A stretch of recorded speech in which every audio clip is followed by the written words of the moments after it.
Hey, good morning, everyone. You are Suscom, and it's so nice to see all of you. And we have a guest speaker today, and I'd like Sandy to introduce Kathy King. She requested that.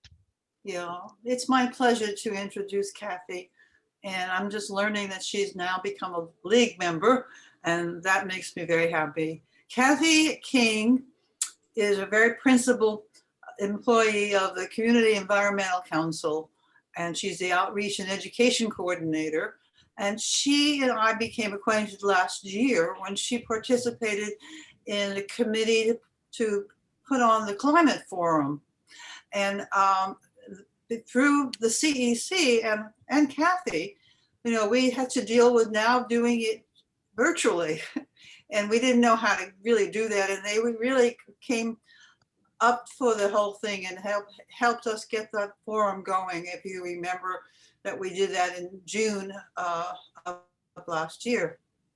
So this year, I asked her if she would be a co-chair with me for the climate forum coming up in, well, we weren't sure, April or May.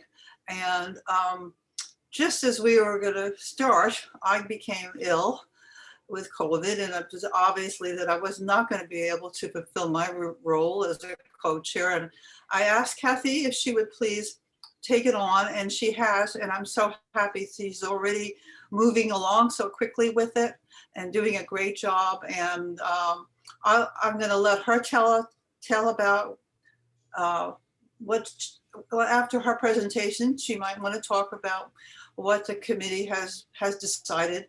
I want her to be saying that. And so that's it. I just wanted to introduce her and thank her for taking over and filling in so well. Thank you. Thank you, Sandy. And it's great to have you back. So Kathy, I guess without further ado, let's just go into your talk, and then we have more time for questions. Yeah. Great. Well, thank you for having me here. It's nice to see so many familiar faces. Thank you, Sandy, for that very kind introduction. I'm excited to include the forum at Earth Day this year. We're doing 3 days of programming for Earth Day, and thought it was really important to have this presence of the League's forum as part of that lineup. We've got some, it's getting more exciting every day, the participants that we have. So I think it's going to be 3 days of really great, inspiring programming and performing. So more to come with that. And I have a presentation that I've been giving to other groups around the community. I gave it to the Vistas Continuing Education group last month. I spoke to the Santa Barbara Newcomers group a week or so ago. So it's a presentation that I already have made. And I know that you know a lot of it. I see a lot of familiar faces here. It's nice that everybody fits on one screen. And so I'm going to go through some of it kind of quickly because I think you know a lot of it already. I will pause for questions or comments during, because I hate to make people sit on their hands for an entire presentation without weighing in at all. So, but if you also feel free to interrupt me if there's something that you want to add. So I will screen share and see if this goes right back to where it was. Okay, view, present mode, let it load, and then the next step is to make sure that it will advance. Yay, all right, tech working. Big hurdle overcome there. So as you know, with the CEC, we started in 1970 and have been focused on environmental solutions ever since. At first, it was pretty basic stuff because there was no recycling center, there was no hazardous waste collection, there wasn't much in the way of community gardens. So CEC got started on all of that stuff as a way to just make inroads into environmental solutions in the community. And then you may recall that about 15 years ago, we spun out all the programs that we were doing, from Art from Scrap to the Watershed Resource Center to hazardous waste collection, and turned those into their own programs. We sold Recyclability to Marburg, and we've been focused on the transition to energy ever since then. About 7 or 8 years ago, we finally started weaving the words climate change into what we were doing. I remember the day that Dave Davis said it like a Newshawk article, and I said, okay, we're talking about climate change from now on, because, you know, it was really charged. It was political. So it's been great that we have been able to just be very blatant about that we are working on addressing climate change. So the reason that we were founded, some of you may have been here and probably remember that there was an oil spill in 1969, 3 million gallons of oil on our shores that really spurred modern environmental movement, got national attention here. And people like Paul Rellis and Hal Conklin and Mark McGinnis, who are still on our team, were some of the ones who took the lead on that and started developing groups and solutions. Because, you know, it was a mess. There were no protocols for cleaning wildlife at that time. They didn't even know how to do it. So every affected marine animal died that was impacted by the oil. And then there we are on Anapamu Street in 1970, CEC Incorporated, you know, born out of the oil spill, and just opened a little education center. And actually one of the first Earth Day celebrations in the country was, I think they shut down that block of Anapamu and did an Earth Day celebration, because Earth Day came out of the oil spill. When a senator came here and saw it and went back to Congress and said, we need to set aside a day to remember this. So we are where the concept of Earth Day was born. And of course, it's Earth Day every day, but it is good to have that day and that month that we focus on it. So backing out just a little bit to the entire planet, you know, for millions of years, living systems existed in a balance, and people started throwing that out of balance. There is no waste in nature, but when people came along, we were the ones who started creating the concept of waste and trash. And since the Industrial Revolution, we've added just enormous amounts of carbon dioxide into the atmosphere. In a short time, in the timeline of the planet, we have gone from 281 parts per million of carbon dioxide in the atmosphere to 417. And that has really been going up every year. And these are a lot of the inputs that you know that are causing that. Some of these slides are animated, so I need to wait and let them do their thing. They're from Climate Reality. I've done the Climate Reality training a couple of times, and they have these really cool slides, but sometimes I guess I have to push the button again. Yeah. So this was a prediction that's 70% chance that 2020 would be the hottest year. And that prediction, as you probably saw, came true. 2020 tied with 2016 as the hottest year on record. I heard a new spin on this recently, and I like to share it, that last month may have been the coolest January that any of us experience going forward. You know, it kind of works in reverse as well. And we know that environmental justice is social justice, and we are seeing this in more and more ways as the people who are most impacted by severe weather events are the ones least able to respond to it. And $95 billion was spent on disaster aid in 2020, which was double the previous record. And we can see why we need this money because of the increasing numbers of these events.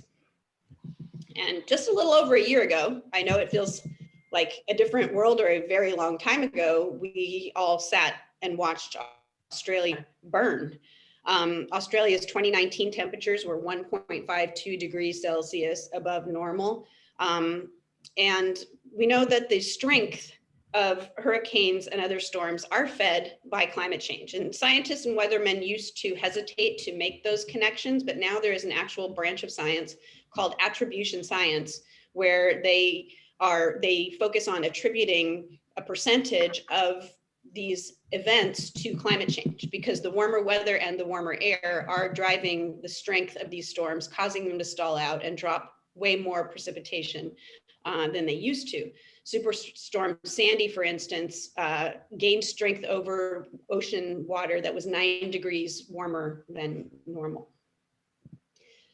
You may remember a little over a year ago when we were profiled in the Washington Post. It was a very prominent article that showed that we in this area, particularly Ventura County, are warming faster than the lower 48, which you can see, you know, why we are experiencing so many of the impacts, like the fires and the droughts in particular. I can stop there for a second in case anybody, before we like turn the corner to talk about more uplifting parts of this, if anybody had any questions or comments. Questions? Yeah, as you said, Kathy, this is something that we are all aware of. So we're looking for the meat. Let's go. Turn into the meat. Thanks for letting me, giving me the opportunity to set it up. It's always good to practice this stuff. So, you know, it's okay that we're sad and angry, because it is a, you know, it is something that impacts us deep in our bones. We know that this is a really difficult situation. But there are, you know, people who have taken it into their own hands and done an amazing job. You know, this was Greta Thunberg about 2.5 years ago, standing in the rain by herself at the front of the Swedish Parliament, and then, you know, within a year she had energized a global movement. And, you know, she's brought in so many young people, but she has also really amped up the volume with people who have been doing this for a long time. You know, it's just really great to have this new energy into the movement. This decade, whether you think it starts in 2021 or started last year in 2020, there's a debate about that. Either way, we are now in it, and it is called the decision decade because the IPCC, the International Panel on Climate Change, as you know, has told us that we have to reduce emissions by 50% by 2030 if we want to avoid even worse impacts than we're already seeing of climate change. 2020, we really didn't get to move forward. We did have a 10% drop in emissions, but wasn't the kind of drop that was sustainable when we were all forced to stay inside and not travel. Where did my, okay. Thought I was out of order, but I'm not, because I just added this slide the other day because of the dynamic, way that this is all working. We have, you might have noticed, we have new federal leadership, which is really changing the way we are looking at climate change. And it's just amazing to see, like, immigration and dealing with the pandemic and climate change all mentioned every time we hear what their priorities are. So they have a whole lot of priorities that they're already putting into place that are, the wind is at our back now instead of at our front. And the wind is that have been at our back in California for a long time, because, we're the 5th largest economy in the world, and we are also a global climate leader. We currently receive almost 40% of our energy from renewables. We're on track to hit 44% by 2024 and 60% by 2030, which is actually 10% higher than is recommended. So we have been doing a great job in California on climate. And then, CEC has been doing it locally on climate. We've been creating regional solutions, for decades. And we recently completed a strategic plan to guide our next 5 years. And we're not changing the work that we're doing, but we're changing the framework a little bit. And we have basically put it all under 3 pillars. So the first pillar is our goal of carbon zero, which is getting cities and other agencies to find ways to get their carbon emissions down to zero. It doesn't mean that there won't be carbon emissions, but it means that, net will be zero. And some of the ways that we're working to get there, as you probably all know, community choice energy was huge, something that we pushed for over a decade, and it's finally happening. They actually flipped the switch in North County a couple weeks ago. So the Monterey Clean Power, which is now Central Coast Clean Power is in motion in North County. We're getting it down here. Anyone who's on Southern California Edison will get that in October. And the city of Santa Barbara is creating their own their own community choice energy program. So if you live in the city, there are going to be opportunities to get involved with that and weigh in. And the new bike share program that just hit downtown is something we've been pushing for a long time. You know, people who commute here by train or by bus need that last mile solution to get to work. And it also will help people get around downtown. And we also got the MTD, we pushed along with the Sierra Club. The MTD is going to have all electric buses by 2030. So those are all parts of getting to carbon zero. Oh, and there's the slide that goes along with that, sorry. This is the C Center at Stearns Wharf that is part of our Solarize nonprofit program. You can see they put in a really big system. They have a lot of electrical needs 24 hours a day, and this will help them meet that with clean power. The Girls Inc. in Carpinteria went solar through our Solarize nonprofit program. So, you know, the goal of this is to help nonprofits stabilize their energy costs and also provide clean power. And then our residential solar program, we're up to over 800 homeowners who have added solar economically through this program. Our second big pillar goal is carbon negative. So even if we stopped emitting tomorrow, we would still have a lot of legacy emissions left up there that we need to pull down. And a way to do that through nature is to encourage the carbon to come down into the roots, into the soil, to help plants grow rather than to just stay up there as pollution. There are a lot of co-benefits of this, you know, healthier soil, organic soil is better for everyone. The grass grows taller, which means more feed for livestock, and there's a lot more water retention in the soil when it is treated with just a little bit of compost. All of these things happen. Our food rescue program has partnered with businesses with excess prepared food to find groups that need the food. For over a year now, the Shumash Casino has been giving their excess prepared food to the Buellton Senior Center. And we have a lot of examples of this type of matchmaking that is ongoing. And this is a program of ours that really ramped up during the pandemic because of the increased need for food security among people who had lost their jobs. And then our third goal is climate protection by creating resilience, because we know we're going to continue to feel the impacts. You know, despite cutting emissions, there are still going to be impacts that we feel, and we need to make sure that we have, you know, safety measures in place for everybody. We've been holding these resilience roundtables with stakeholders to bring people together that might not have normally been in the same room, to get them all talking together. We had a lot of first responders at this wildfire and smoke one, and they said, no one's ever invited us to these types of events before. And they're seeing it firsthand. And you hear a lot of firefighters talk about climate change now, which is something they might not have talked about before. So getting all these people together, and our community ambassador program has been going out and really talking to the people who are on the front lines and finding out how we can help them. So here's this little snapshot of some of our work. The Lompoc Wind Farm, which is it's in construction now, will provide clean power to 43,000 homes. The Central Coast Climate Justice Network is working to make sure that underserved and frontline communities are at the center of the climate in our region. We've got over 100 water stations in schools so that kids can fill up instead of relying on bottled water when they're in school, obviously.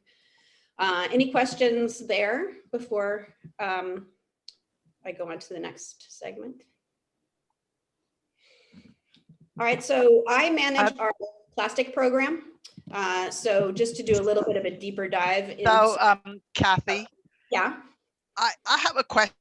The regenerative ag, what are the projects that the CEC is managing, or I mean, is it ranch land in North County, or? We have one on a ranch in North County that has been going really well. We've been working with them for a couple of years.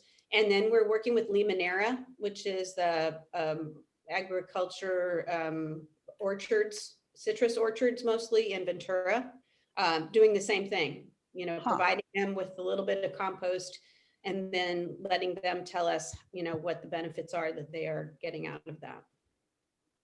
And I know that the program is, they're constantly looking for new partners in that. I see. Is the Botanic Garden involved in any? Not that I know of. Okay. All right. Okay. Lindsay has a question. Yes.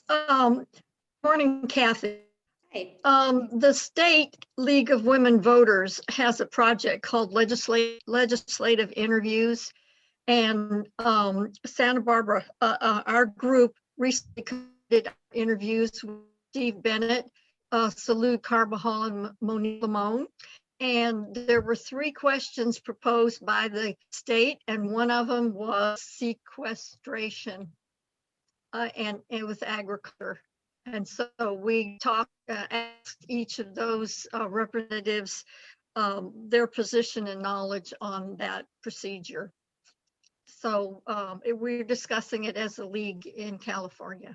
Oh, that's great. It's so important. It's really one of the most elegant and easy solutions. You know, if you can just get these, you know, the farmers on board and the ranchers on board. You know, the rancher that we're working with in North County, not really about climate change, you know, and it's really been interesting to see the evolution in his, you know, demeanor basically toward this. I mean, he was all in at first just because, hey, you're going to do something free, you know, use my land, let's see how it goes. And now he's become a real champion for all of the benefits that he's seeing from it. Excellent. Yeah. Any other questions on the previous section? Sandy? Yeah, Gail Osherenko, you have your hand up. You're muted, Gail.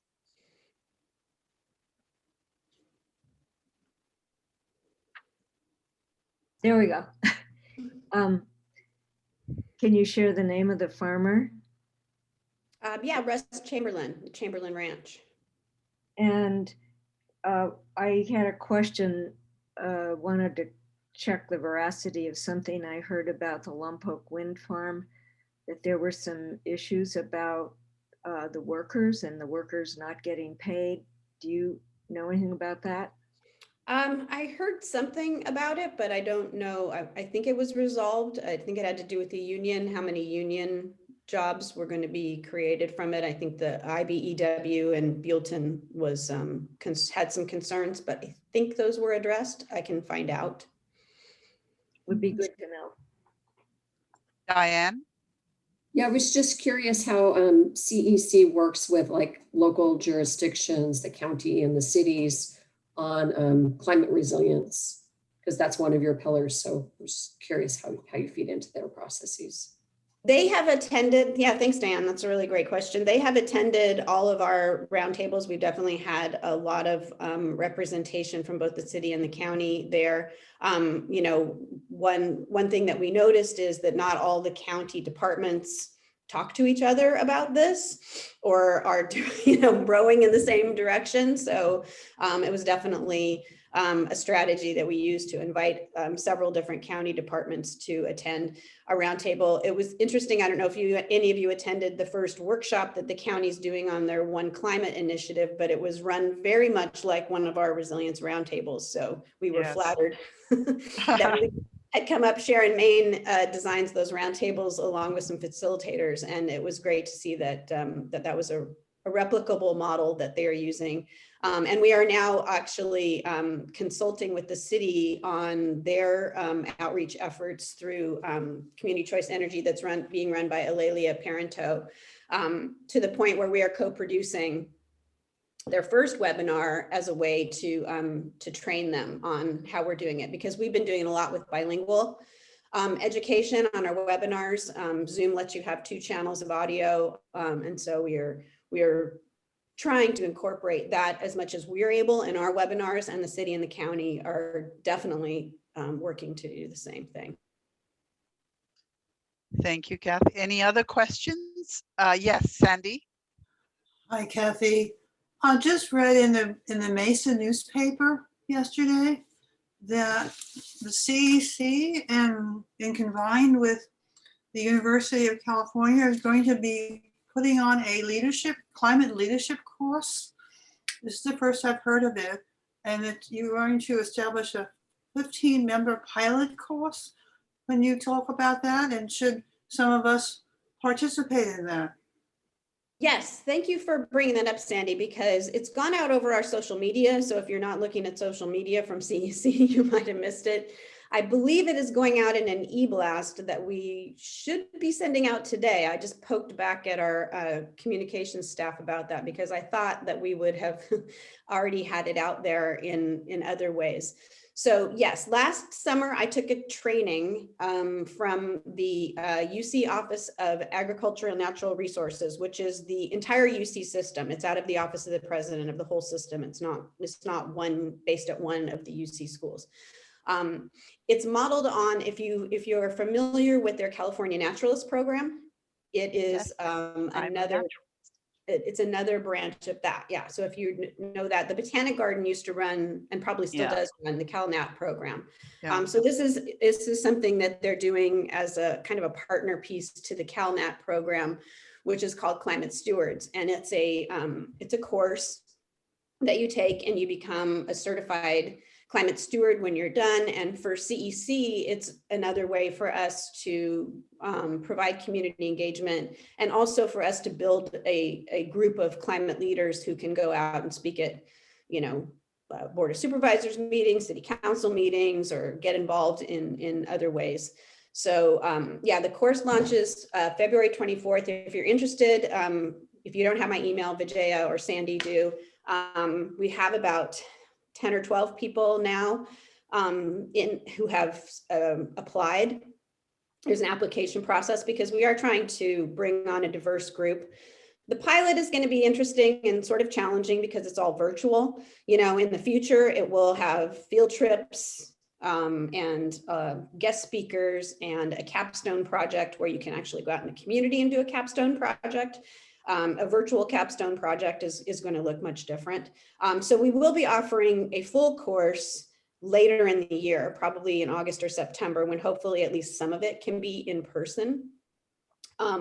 So if you don't take this one that starts in a couple weeks, what you can do is apply for this one. And if we are full, we will prioritize the people who we weren't able to accept in the first round for the next one.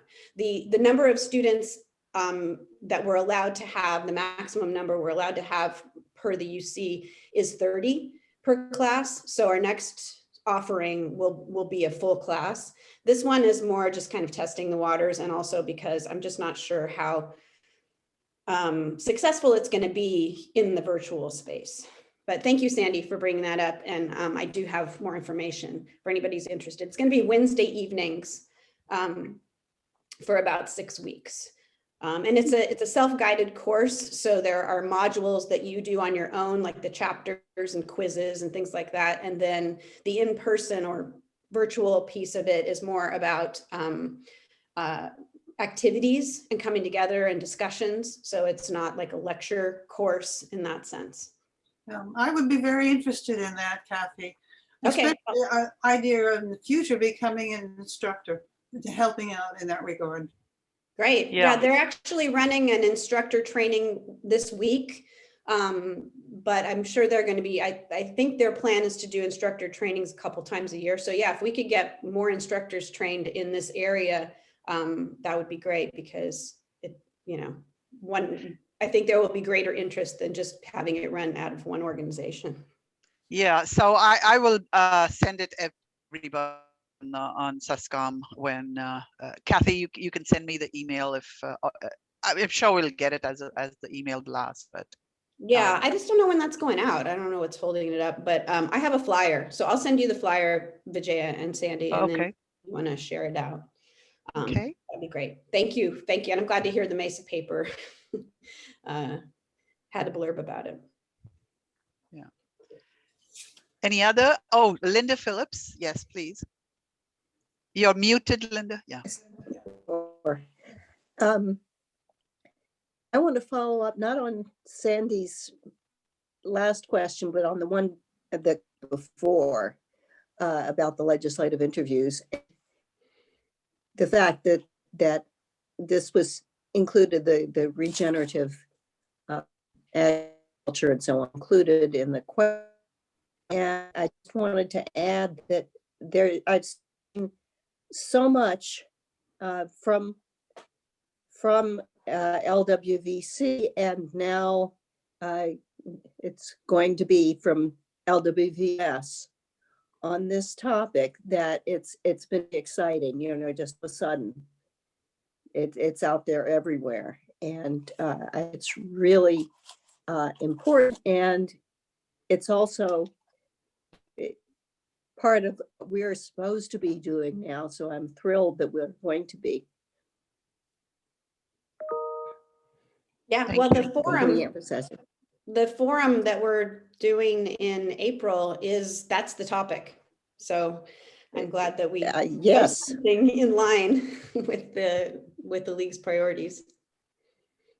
It absolutely. And if you all know Katie Hirschfeld, part of Earth Day. Yeah, and if you all know Sorry. Katie Hirschfeld, who is a real leader in food and farming, and she has a company called Cultivate Events. She used to run the fermentation festival that was held up at Stowe House for several years. She's our moderator, and she really has extensive knowledge on this subject. And she's also just a really engaging speaker. So really excited that Katie is going to participate at that level in the forum. I think it's going to be really fun. Yeah, thank you, Kathy. That forum is shaping to be really good. So yeah, Bill Boyd, you have your hand up. Yeah, Kathy, I think there's an area that I just don't hear anybody speaking about, and it's immigration. The impact, potential immigration impacts of climate change, particularly the Middle East and definitely Africa, given the temperature warming in those areas in particular. And nobody seems to be talking about it at the local level, at the state level, at the national level, at least from what I've heard. Can you comment on that? And is there anything that we as a league can at least be more aware of? Because it's a hot button issue. Immigration has always been a hot button issue, and it's going to get hotter at some point in time. Bill, do you mean migration? Migration, immigration. Yeah, migration is a better way to put it. Migration from areas to areas. Right. Well, the term that I've heard is climate refugee, Yeah. and those of us who had to evacuate many times over the last few years and escape into trees when the mud came, understand what it means to be, in that position. So, the Climate Reality Project talks about it a lot. About they have done studies, or they've referred to studies on the potential numbers of climate refugees is huge, and it's not limited to outside of our borders. Florida could be uninhabitable in the next 20 years. Yeah. What are we gonna do with all those crazy Floridians? It's a very, it's part of the discussion. It's not something that we focus on, but it's definitely something that I think, everybody's paying attention to. Excuse me. Okay. Any other? Yes, Linda Phillips. I want to clarify, and it's really for Bill. What you were talking about is not the impact that the immigrants have here, but the effect that drives them to be leaving where they were, correct? True, correct. Okay.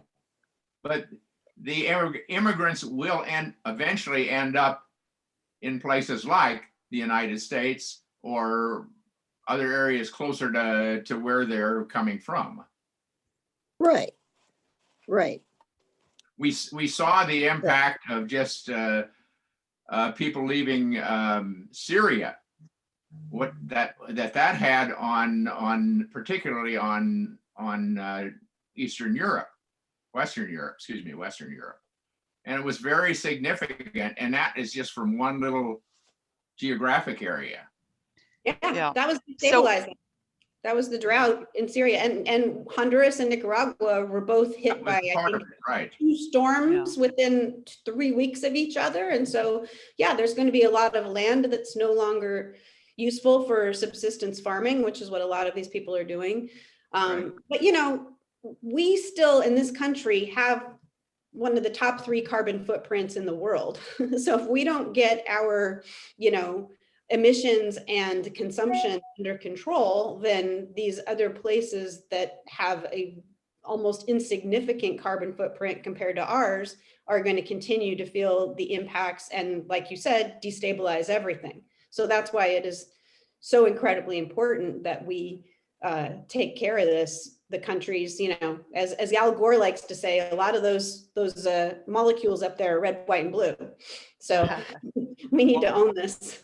Kathy, we saw the impact in the 30s of in the Midwest, particularly in Oklahoma, of major shifts in population, people moving out to California from Oklahoma and the Southwest because of the drought. So Bill, Kathy's given us one resource, and maybe we can have more resources to delve into this topic. That would be really good. Kathy, if you have more resources, it would be, because I've seen this in many emails, many organizations are addressing it, but it would be good to read up more on this for our league. Yeah, no, it's definitely a big piece of all of this. Yeah. So are there any more questions, or shall we move on? Okay, let's move on, Kathy. I'm just going to. Sorry. That's okay. Jean, did you have one last question? You're muted, Jean. I wanted to go back to the agricultural sequestration and ask if there are government programs that can foster this and encourage it, or whether it has to be mostly non-governmental. Well, the way the government has been fostering it so far is through grants. A large part of the funding that has helped us do the program, the pilot projects that we've done, is through USDA. So I think that, you know, with the new administration, there are probably going to be government programs. You know, Biden has that climate core idea that he wants to implement of putting people to work, and this could definitely be part of that. Also, you know, a larger funding stream for those grants could be coming because of the priorities of this administration. That's a great question. And so it's kind of a partial yes, but I think it could be broader going forward, hopefully. Yeah, so the county actually could probably do something like that in the local level, right? Yeah, if they apply for a grant, you know, if there are more, you know, abundant grants. Yeah, because I think when we first did our food action plan study, of which this was a piece, I think only 15% of our rangeland needs to have this, you know, tactic of putting compost on it for it to sequester at least most of our carbon. Obviously, there's other carbon up there, but it's not a huge percentage that exists to make it work. Thank you. I think that the national and state level programs are something that will be very important. For the league, Jean, you're talking about the league? No, well, I'd like to see the league participate as supporting these programs, but I was thinking of governmental programs. Yes, yes. Thank you, Jean. Any other? Okay, that was the last question. Let's go on, and then we can come back for more. Linda, okay, please Very go ahead. quickly, if anybody hears of something that state or national league be interested in, any legislation that comes through or something, new administrative rules, please let me know, and we'll get it to them, because both levels are very interested. Thank you, Linda. For those of you who don't know, Linda is our league's state and national action representative at the state and national league levels. So please contact her if you're interested in looking at the legislation that's around. Okay, so Kathy, let's go to plastic. Okay, there's two more sections, so there isn't a whole lot of stuff left to get through. I just, since I run our Ditch Plastic program, this is the area where I do a little bit of a deeper programmatic dive into what we're doing. So we know now from a study a couple of years ago that was actually led by one of our esteemed UCSB professors, there's 8 million metric tons of plastic entering the ocean every year. And it breaks down, you can see in that bottom photo, it photodegrades into kind of a soupy substance by the sun as it gets smaller and smaller. So there isn't this floating island of trash that some people have in their minds that could, somehow magically be scooped up. There's no way to get this stuff out of there. Compounding that now is that, we've been pretty much doubling our use of single-use plastics every decade for the past few decades as we become more, disposably consumptive focused.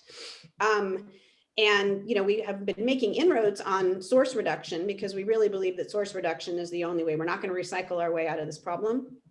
Now that the oil companies are seeing the writing on the wall with energy in terms of what they are providing to buildings and cars, they're losing market share pretty rapidly. They're focusing on plastic.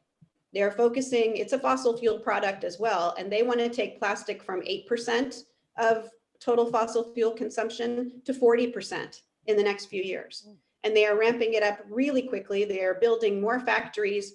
There's a part of Louisiana that's known as Cancer Alley, where people live next door to these factories that either extraction or production of plastic, and they are trying to build more as we speak. So it is really, it's always been part of the fossil fuel kind of portfolio, if you will, but it's actually getting worse, which is creating a tension between us trying to achieve source reduction. And we know, it's out there entangling all these species and causing a lot of problems with marine life. But, if you look at that beautiful kelp there, it's also affecting plants in the ocean from which we get as much as 50% of our oxygen. So it's not just a marine problem, it's also a problem for us.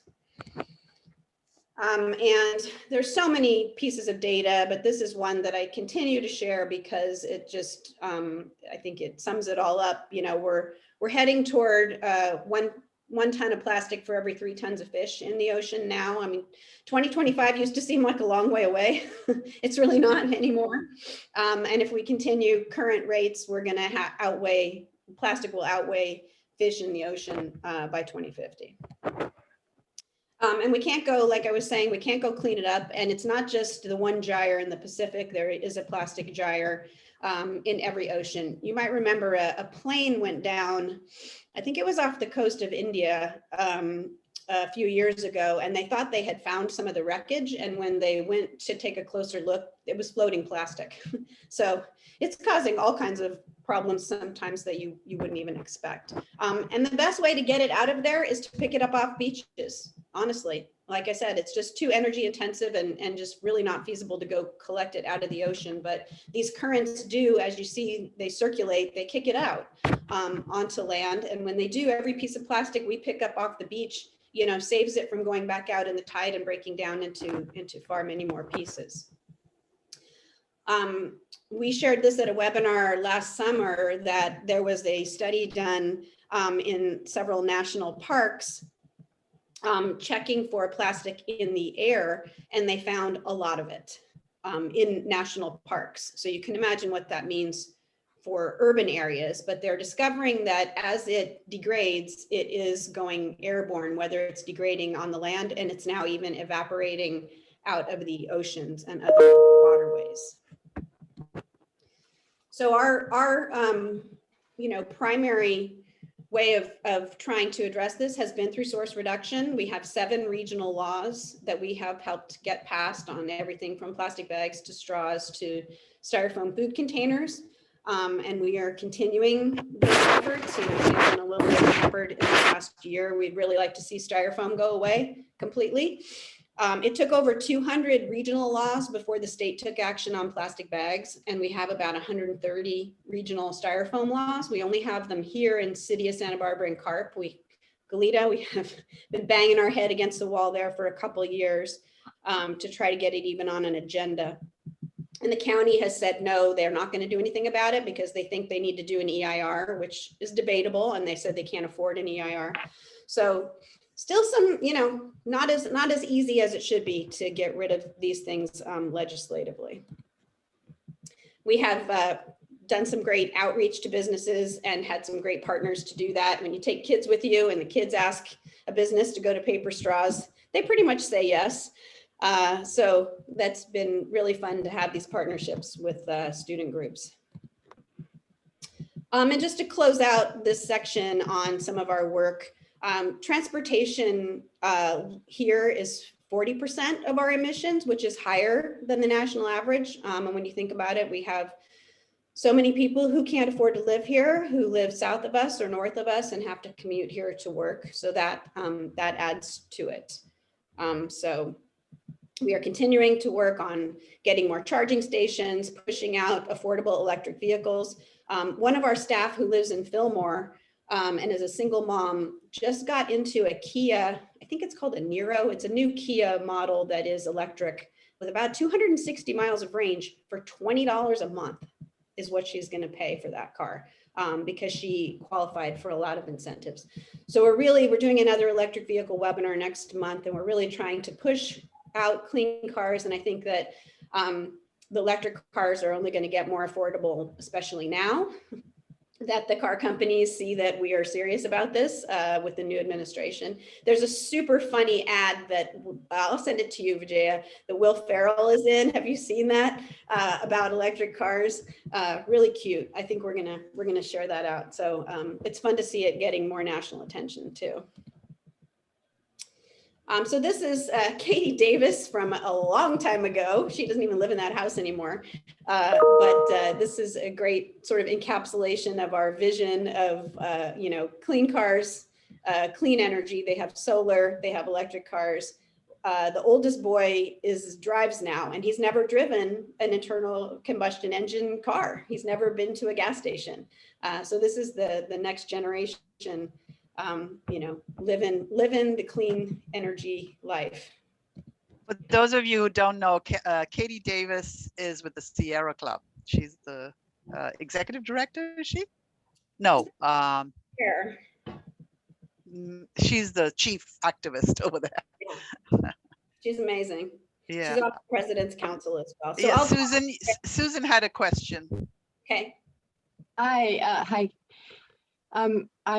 I have this nagging feeling or thought that about electric and cars and how they run on batteries and they have to be recharged and all that.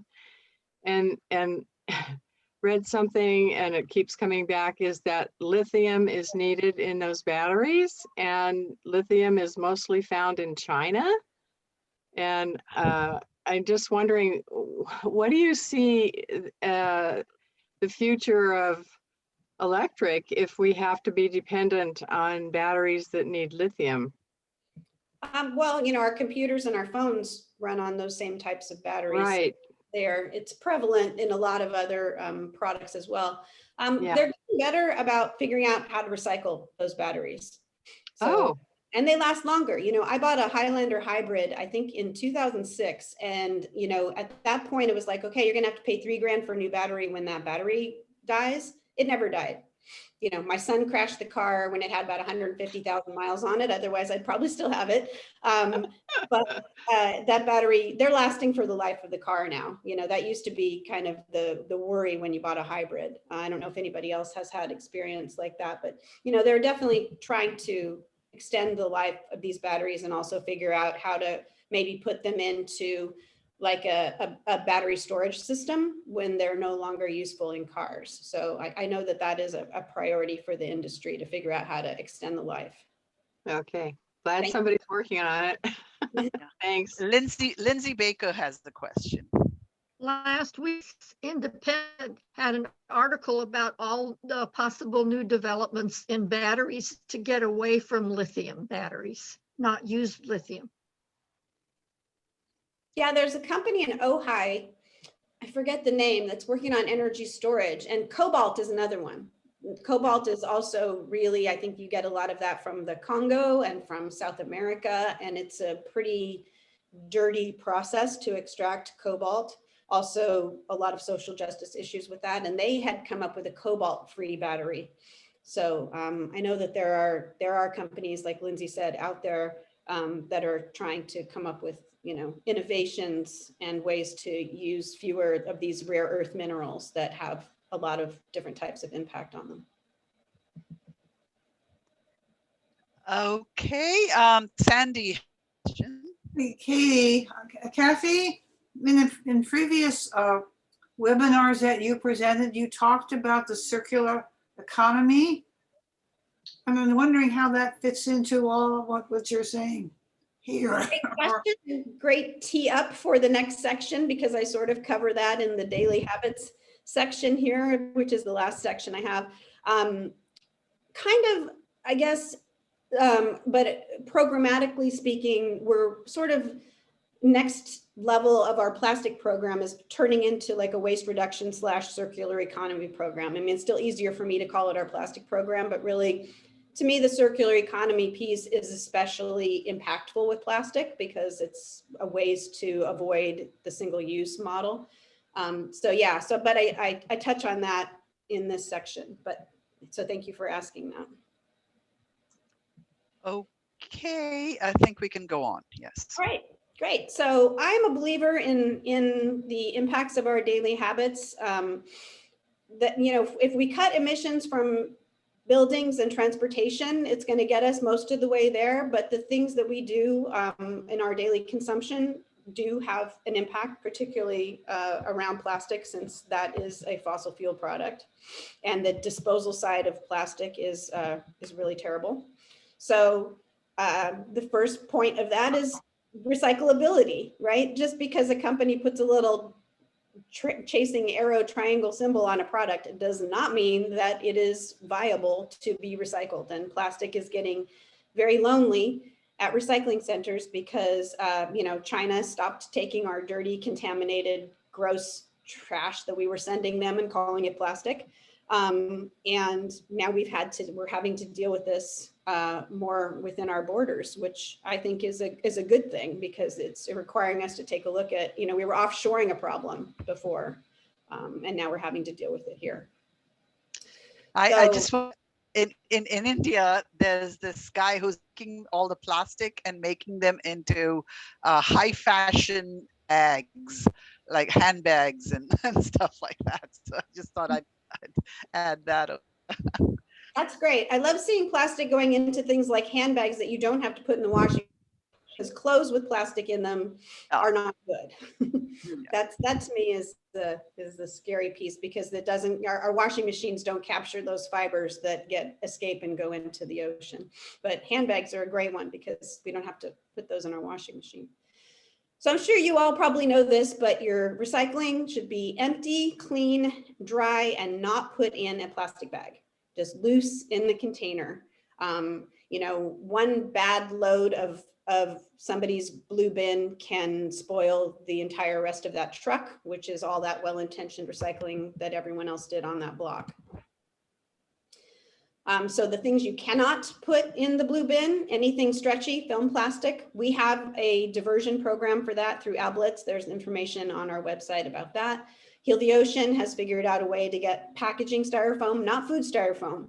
That's not ever recyclable because it's contaminated. But if you get a TV or a computer or something, Heal the Ocean's working with Marburg on a diversion project for that. You can't put anything in your recycling that is compostable, made of polylactic acid. If it says PLA on it, it's not recyclable because it breaks down a completely different way and will ruin other plastic recycling. No plastic cutlery, no plastic food containers. Only plastic you can put in the blue bin right now that has a market for it are containers that held liquid numbers 1 and 2 PET plastic that are larger than 6 inches. So like a Tide bottle, for example, or a tall soda bottle, those can go in. Cartons for a while were acceptable, like milk cartons. They're not anymore. They're just too much of a composite product. And the same with coffee cups. Coffee cups are not all paper. They are lined with plastic. So the composite, it's just too hard to separate those different materials. Something you can do to save energy is to unplug the small things when you're not using them. You know, hair dryers, irons, blenders, you know, the little things add up, can save you on your electric bill, but also save peaker plants from having to be built because, you know, the electric companies have to plan for peak usage. So if we have all our stuff plugged in all the time, that changes the baseline of peak usage because a lot of these things are still drawing energy. Whoops, when they're plugged in. Screen sharing is paused. Because I probably exceeded the time limit there. Because they have to be ready to go. So if you just get into the habit of unplugging them, I talk to kids about this a lot because I tell them you like to be the habit police at home and the younger ones can change their habits more readily. I've been on a mission to deplastic my bathroom because we find a lot of plastic items there. I have a question. So, yeah. Cheryl Rogers. I have a lot of trouble with my outlets, plugging and unplugging. And that's one reason I leave some things continually plugged in. And I heard somewhere that the state had a rule that the electrical outlets had to be somehow, I don't know how they do it, but resistant to children sticking their fingers in. And so therefore they change them so that they make it very difficult for people like me with hand arthritis to get my plugs in and out. Do you have any ideas on that? No, I've noticed that too on some items. Some things are easier to unplug and plug in, like my hair dryer. I don't have that issue with. One solution could be a strip. I don't know if the strips are easier. I have that where my computer is plugged in now is, you know, with the strip that has multiple outlets on it. That might be easier. I'm not sure, but that is a good point. Well, some things have to be plugged directly into the wall, like your computer. Yeah, and your TV for sure. Yeah. Right. Thank you. Thank you. Good point. Sometimes the things that they do to fix one problem create another one. So I've switched to bamboo toothbrushes. There's now toothpaste that is in tablet form, and of course, shampoo and conditioner that are in bar form so that you don't need bottles for that. Oh. Dental floss that is charcoal based instead of plastic based, I find still does the trick, and it comes in a little glass container that you can just refill. Getting to Sandy's circular economy point, there are a lot of companies out there creating tablet-based systems for cleaning, so that, because, you know, the water is probably the #1 ingredient in a lot of the cleaning products that we use, and that makes these products very heavy to ship and move around. So that creates a lot of energy use within themselves. So I found a tablet-based solution for cleaning products. It's hand soap and all of the cleaning products that I use. I think that's becoming more common. I found this aluminum-based personal care products company where I order it from them. And then when I'm done, I send the containers back and they reuse them. You know, and aluminum is lightweight when it's empty to move around. So I was excited about that. And there's a lot of other companies that are making like gel-based, like very concentrated gel-based products that you, again, add your own water to. So I think taking the water out of these products makes them much easier to move around. And, you know, obviously buying paper products made out of recycled materials saves trees, just bottom line. The NRDC has been doing this report card for several years, and the F column just keeps getting bigger. But the, you know, super soft toilet paper gets the softness from old trees. The older the tree, the longer the fibers. And so there you go. So if you can handle a little less softness, what do you got there, Gail?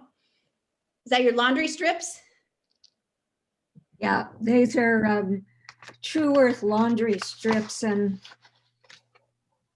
that's 2 different ones. And usually I'm cutting them in half again because that's all I need instead of this.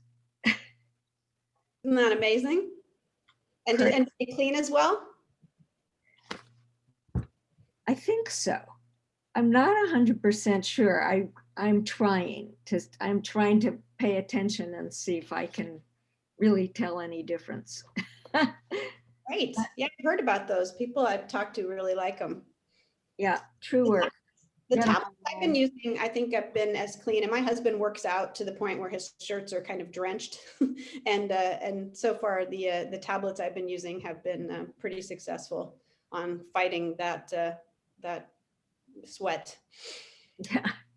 So yeah, if you can handle a little less softness on the toilet paper side, then you will be saving not just trees, but old trees. A lot of you probably know that the textile industry is the second most polluting industry after the fossil fuel industry. You know, we're making many billions more items of clothing than the planet needs on an annual basis. And a lot of that is from fast fashion telling us that we need to overhaul our wardrobes all the time.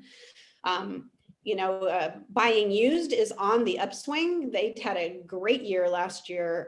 There's a lot of websites that are used, and we're lucky that we have some great options here. So, you know, I think I'm preaching to the choir here on this one, but something to share with people that you know that like to shop. I mean, I'm guilty. I like to go shopping. So I do most of my shopping at Crossroads. And I find the brands that I like in great items for a lot less money, and you know, saving energy by keeping those items in circulation. You know, getting out there and protesting, which I think is something all of us have done. I'm surprised none of us are in this picture. I took this at the climate march that we had. I think it was in late 2018, maybe. Just seems so long ago. But you know, getting out there, talking about it is really one of the biggest things that we can all do to make sure that we're raising awareness. And that's it. Thank you, Kathy. Thank Stop you. the screen share so we can all look at each other again. And we can virtually clap. Yeah. So we're open for questions. Jean Holmes, you're first. Jean, you're muted. While she's getting unmuted, I'm putting things in the chat. So if you remember to look at your chat, maybe you can answer questions or just pick up some info. Yeah, thanks, Gail. I was just noticing that you had the Ablets question in there. Yeah, Ablets has resumed. I don't think they've resumed their public collection, but they have reopened, and I just dropped off a bunch that CEC had collected last Friday. So I think they're getting ready to resume public collection. I've started doing collection office hours at CEC once or twice a month. My next one's next Friday. As people ask, I just guide them to that, and I just meet them at the office. You know, we moved offices, so we have more space to store to store plastic. So What time would I've you got a like lot of me to bags. bring all the stuff I've been holding to, since Ablitz has been not you taking them? Yeah, you can bring it to me next Friday if you want, between 3 and 5 p.m. at our new office. I will be there. Where is your new office? Okay, Jean. Okay, we will put that in the chat. The office. Jean, thank you for waiting. Yeah. I simply, I wanted to ask Kathy about the paper products that are made from bamboo and whether they are considered better than the virgin wood pulp. I think they are. That's a really good question. You know, when there were like toilet paper shortages early on last year, I think it was at Gelson's, I found bamboo toilet paper. I think Lazy Acres carries it as well. And, you know, I've heard that that's really good, but then I've now heard that there might be some issues with it. I thought bamboo is definitely more sustainable than regular trees. So I think so, but I'm not positive. I've sort of switched between bamboo and then definitely recycled paper content for the stuff we use. It strikes me that bamboo grows so fast, it may be almost a sequestration to grow bamboo for commercial reasons. Yeah, I just think it can be an invasive species, I think, pretty quickly. So I think it just has to be well managed wherever it's planted. Susan Moore. Oh, sorry, yes, Sandy, after Susan Moore. Okay, just from a design point of view, the Toto washlets and a number of those things can also save significantly on toilet paper. So there are alternatives to using paper altogether. It's upfront money, but it's long-term savings, and they don't use that much water. So. Thank you, Susan. Kathy, I'm coming back to sequestration and fossil fuel removal. Is there a percentage of success with regard to one over the other? I get the feeling that the sequestration by nature is really minimal. Is that true? That really the effort is into the fossil fuel removal? Or can you tell me what's a comparison of these two methods? I'm not sure that I fully understand, but you know, I think trends away from fossil fuels is job one, right? And the sequestration piece is a solution to the legacy emissions that we have to deal with that are up there. But I think definitely at the top of the list is, and if you're talking about sequestering carbon emissions from power plants, that is, I think, proven to be economically infeasible. It's the ones that have done it, it's been incredibly expensive. No, I was talking about sustainability, sustainable agriculture that CEC has been talking about. And I wonder whether Biden's plan, is there a piece of his climate plan or John Kerry's plan that involves looking at those kinds of solutions? Definitely. I think, you know, Vilsack is still going to be the agriculture guy, and he's not. I think I just read that of all the cabinet members, he's kind of the least green. So there's going to need to be some education of that department to move this along, I think. Susan Moore and then Linda, sorry. No, it was Susan Horn. Susan Horn, sorry. Oh, Susan okay. Horn. Just in the legislative interviews that we did, one of the things that I studied was the sequestration issue. And one of the things that might need to be mentioned here is that a big part of sequestering and having the soil available, it's not just agriculture, it's also natural lands like marshlands and, you know, all those kinds of things that are available. And the thing that we need to think about is zoning in cities and counties because of the sprawl of suburban sprawl, you know, into those lands and taking over the agricultural lands and even, you know, even infill for marshlands and things like that. So it kind of goes over into that zoning issue. Yeah, that's a good point. Land use is a big part of it. Definitely. Especially on in coastal, on the coastal side. Yeah, good point. Thank you, Susan. And then Linda Phillips. Well, to follow up on that, the wildlands are also important. Housing has been going into the wetlands too. So that's part of this land use part we've been talking about, or you've been talking about. The other thing about sequestration and agricultural sequestration, and that includes our own yards and gardens. Start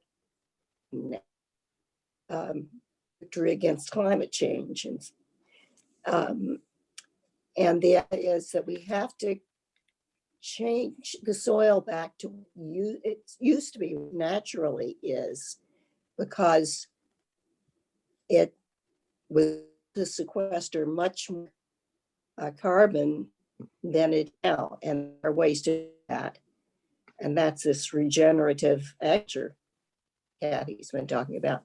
And in the resources for today, Linda, you're cutting out. Your voice is cutting out. If you can.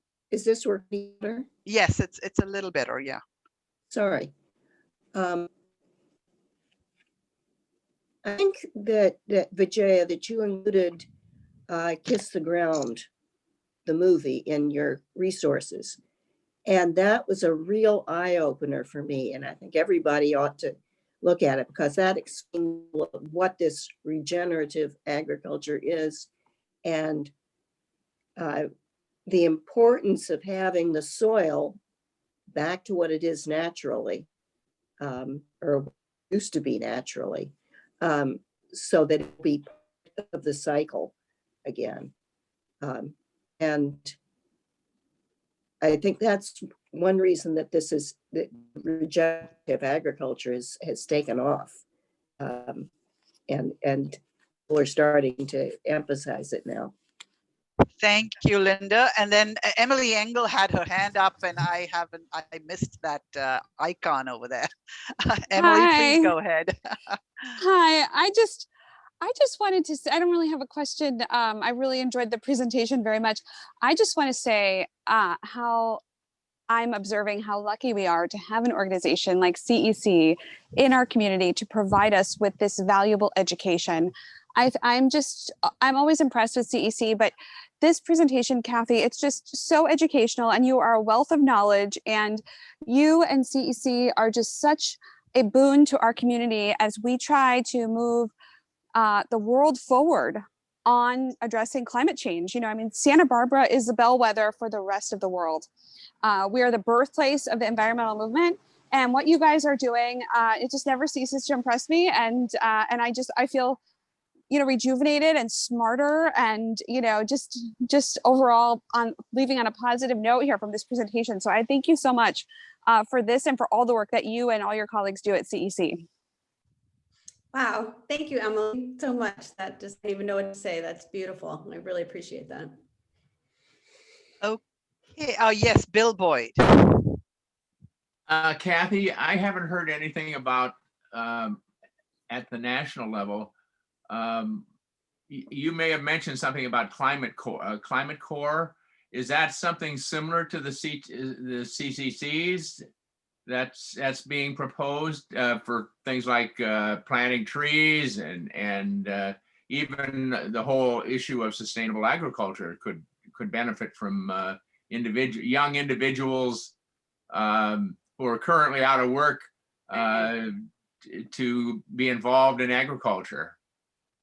Yeah, I haven't really dug into guidance definitely on summary level. It's one of the top items that comes up is that he wants to create a workforce development project, you know, Right. similar to like, you know, Roosevelt's WPA, I think, where he puts people to work on these, you know, whether it's something super unsexy like, you know, insulating homes or something a little more fun and visible like planting trees. I think that's all part of it. And I think that Newsom has a similar program that he's looking at. So yeah, it's a great way to employ people and move these goals forward at the same time. And Bill, you had something in the chat about fearless grandmothers. Oh, Would you like to yes. expand on that? Yeah. Yeah, don't forget about when Kathy had the pictures of the protests, it brought back to mind the great work that fearless grandmothers are doing, including a fearless grandmother in my family. Ah, thank you, Recent Sandy. fearless grandmother. Yeah, they're great. Irene Cook from that group is on our committee for the forum, and they're just wonderful to be connected with them. I'm still trying to get her to join the league. She's trying to get us to join her, join the fearless grandmothers. I can Yes, make a comment. Yes, Cheryl. Kathy, how do you think the committee? Sandy, Cheryl had her turn, and then can we go back to you? Thank you. Okay, Cheryl, go ahead. Well, I just want to put in a plug for the Encino Royale, the senior committee where I live. Irene Cook has a committee on solarizing our development, and so that is moving along, and I really hope that it comes to fruition. Fantastic. So happy to hear that. Sandy, please. Yes. On a much broader issue, now that Biden has talked about having a summit on Earth Day, how do you think, has CEC looked at how they're going to integrate or combine or coordinate with that event? Yeah, kind of a bummer. Everything happens on the day. We need a whole month for that. But from what I've looked at it, I'm not sure that it's going to be public. You know, sometimes summits are, you know, by nature kind of dry, and you know, letting people speak freely might not lend itself to, from what I've seen. And also from what I've seen, it looks like it's going to be in the morning, which would be like 6:30 our time, AM. We're not planning any programming on the 22nd until probably 11 or 12. We're going to do something that's the county's asked us to share a water conservation assembly for schools, something that schools can actually plug into during the school day. But most of our programming on the 22nd is going to be after school hours, so that kids can look at it after school, because it's going to be youth focused. We've got Kenny Loggins doing 2 songs that are for youth. We've got Laura Capps is going to give a keynote on, you know, kind of the state of schools and education and students. So we've got some great programming, but hopefully that we will not intersect with whatever happens with the federal. And you might have to get up really early if they share that publicly. But we will definitely have a link. If it is publicly available, we will include that. So yeah, thank you. Thank you. All right. Any other questions? Yes, Jean Holmes. I have just a question as to whether Kathy knows how successful the train connection between Ventura and Santa Barbara has been in alleviating some of the traffic.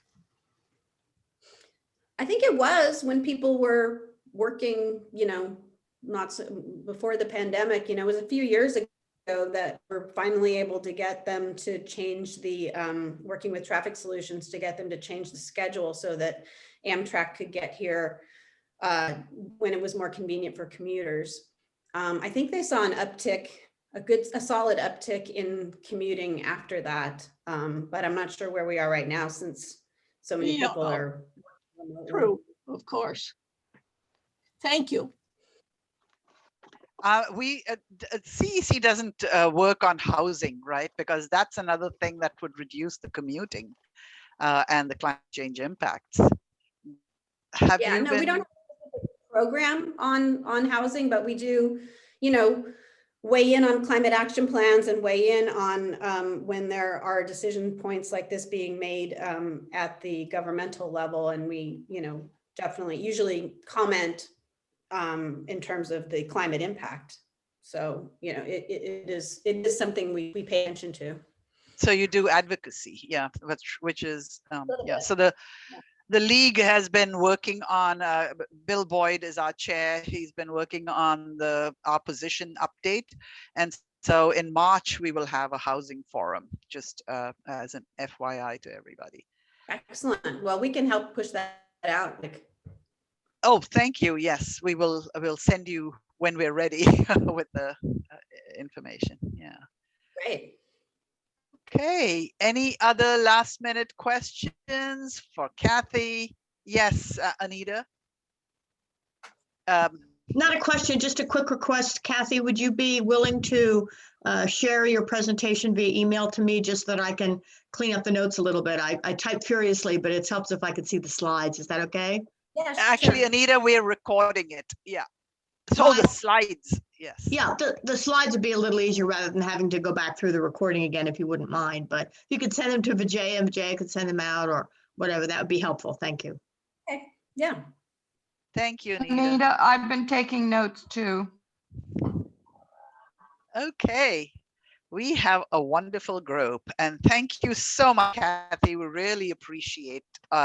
This was a really good presentation. Thank you so I love it much. when it's as much a discussion as anything, and I really appreciate all the great questions and comments and engagement. It's really Yeah, great.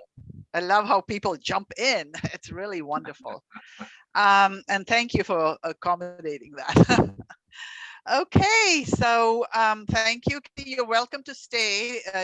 You know, we will now have reports from our different groups that are working on on the issues, environmental issues, and so you're welcome to stay.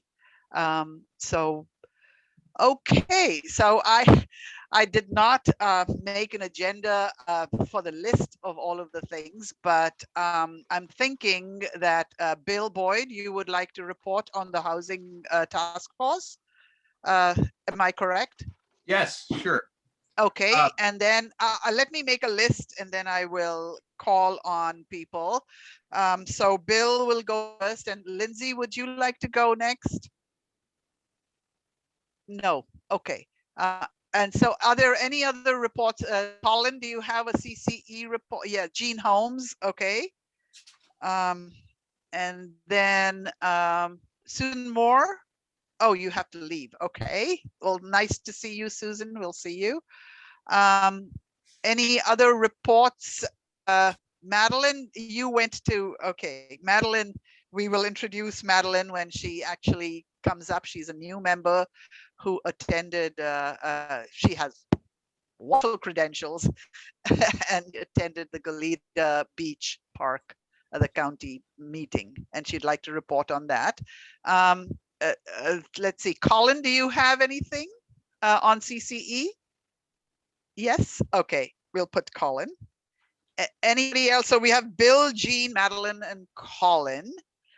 Anyone else wanting to report out for us and what kind of advocacy we can do? All right, great. So Bill, you're on. Okay.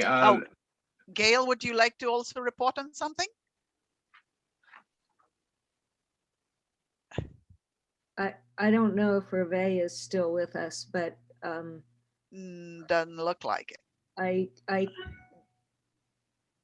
I could do a very short thing just to let people know about the Orpet Park mural issue that's going to affect the park and so on. Okay. All right. So Bill, please go ahead. Okay, we've come up with a fairly detailed outline of the program for the forum, which is scheduled on the 17th of March, January, yeah, March, there we go. At noon, from noon till about 1:45, because we've got a fairly large number of speakers in the housing area.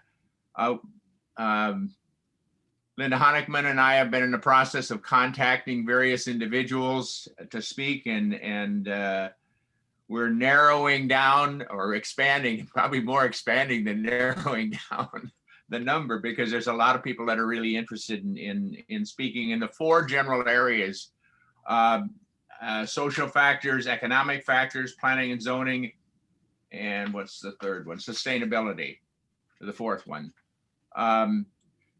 I've also been in contact with Assemblyman Bennett, and we still haven't gotten back from his scheduler whether or not he can be involved either in person or at least possibly pre-record a short segment, given what he's been doing and what the state has been doing in the area of housing. The way it looks, we're going to be having a combination of moderated segments, individual segments, as well as pre-recorded segments, short pre-recorded segments from some of the speakers. That'll help to narrow the amount of time that we take, and also open up the opportunities for comments on the part of individuals who are interested in particular the 4 subtopic areas. I would hope within the next week to 2 weeks, we'll have enough confirmations so that we can get this information out to everybody, and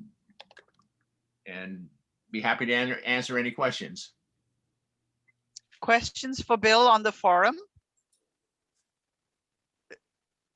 So Bill, there will be enough time for question and answers, Yes. right? Or are you going to take it all along? The way we're hoping is that because of we've got individual moderators in each of the 4 major categorical areas, and our hope is that we'll be able to take maybe 3 to 5 minutes of questions after each of those sub areas.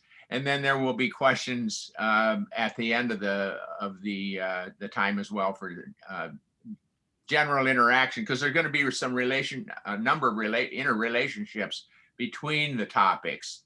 So some comments will be applicable, say, to the work that the city and the architects are doing in the downtown area, and the questions of building height. Those kinds of questions will sort of raise up probably as we get involved in the discussions. Thank you. Any questions for Bill? So we're really looking forward to this, Bill. This housing forum is going to be really an important one. Anita, are you talking? And you're muted. Anita? No? Okay. I just thought you were saying something and you're muted, so I wanted to give you the opportunity. So thank you. We're really looking forward to this. And as Kathy said, I think we should send some of the flyer Yes, and all of definitely. that to everybody. I've made a note of that, Vijaya, and we'll make Thank sure you. that we get, as soon as we get a program defined as a part of it going to our own publications section, public relations section, we'll get that information, make sure we get that information to CEC as well. Thank you so much. Yes, Joni. Just a note to Bill, there's also, along with publications, it's the website. So I'm the person who has the contact on the website, and I'd love to have the information in a Word document so that I can send it on to our web person. Okay. Yeah, we'll get Joni. I'll follow up with you Right. on that fairly quickly once we get a sense. We're hoping as much of the program will be pre-recorded Great. ahead of time, so that it'll be easier to sandwich into the website, so to speak. Oh, sure. The main thing is now not the YouTube that I'm talking about, but the information we'll want to put on the home page. So Okay. I just like a Word document for that. Thanks.